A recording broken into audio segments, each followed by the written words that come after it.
The Australian economy at the end of 2021 rebounded for one reason alone: people coming out of lockdowns in the late winter and spring period spent their money.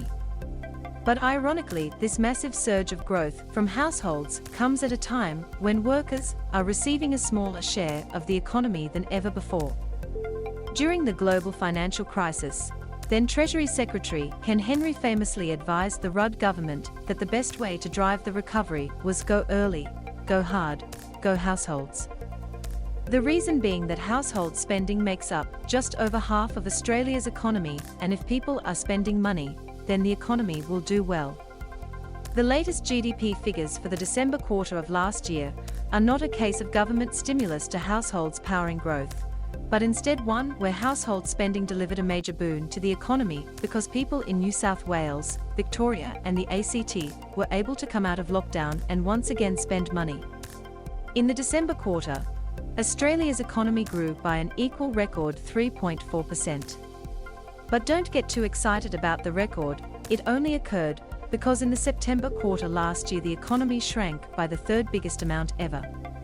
If the graph does not display, please. And essentially all of this record growth came from household spending.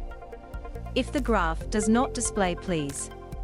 The other biggest generator of growth besides our spending was that of the change in inventories, which occurred because businesses built up their inventories. And what did we increase our spending on? Overwhelming non-necessities: recreation and culture, clothing and eating out. If the graph does not display, please. But this is decidedly a case where just looking at one quarter hides how big the damage of the pandemic has been. Despite the strong pickup, household spending in cafes, restaurants and the like in the last 3 months of 2021 was still 14% below that in the same period in 2019. The use of transport services meanwhile remains 74% below the pre-COVID period. If the graph does not display, please. The boost in the economy also did not come from across the nation. It really was just driven by NSW, Victoria and the ACT. These states and territory had been in lockdown in the September quarter, and so, not surprisingly, saw a massive jump in activity after the restrictions were removed. If the graph does not display, please. These rather absurd quarterly growth figures mean focusing on 3-month periods can exaggerate for good or ill what is going on. If we instead look at the amount of economic activity over the course of 12 months, we are able to see much more clearly the impact of the pandemic and our recovery.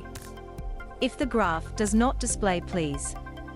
In the first 3 months of last year, Australia's annual activity was some 4.6% below the median-term trend. Essentially, our economy was $95 billion smaller than expected. Now we are 2.1% behind the trend pace, suggesting that, all going well, by the end of this year we should be back to where we were expected to be prior to the pandemic. That would be an astonishing recovery, but one thing that currently is not assisting things is government support. The end of the homebuilder program, after the initial hit from the instant asset write-off, saw dwelling construction and investment in machinery and equipment decline in the last quarter of 2021. If the graph does not display, please.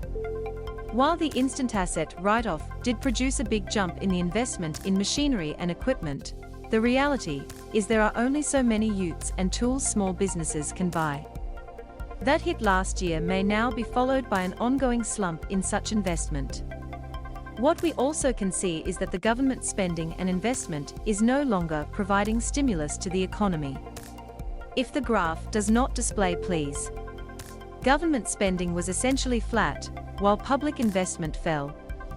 The problem is so too did private sector investment. Given government stimulus bolstered our economy during the pandemic, its withdrawal now will inevitably hinder the economy. That would be fine if the private sector was ready to take over, but at this stage it appears not. One thing businesses can't blame is labor costs. In the last 3 months of 2021, real non-farm labor costs fell 0.2%, and they are now 3% below what they were prior to the pandemic. If the graph does not display, please. This means that as we now pass through the end of the pandemic lockdowns, we find that the share of the economic pie going to workers is smaller than ever. In the December quarter, just 46% of GDP went to the compensation of employees, 1.5 percentage points lower than it was 2 years earlier, and lower than at any time in recorded history. Households are driving economic growth, but workers are not getting their fair share of rewards.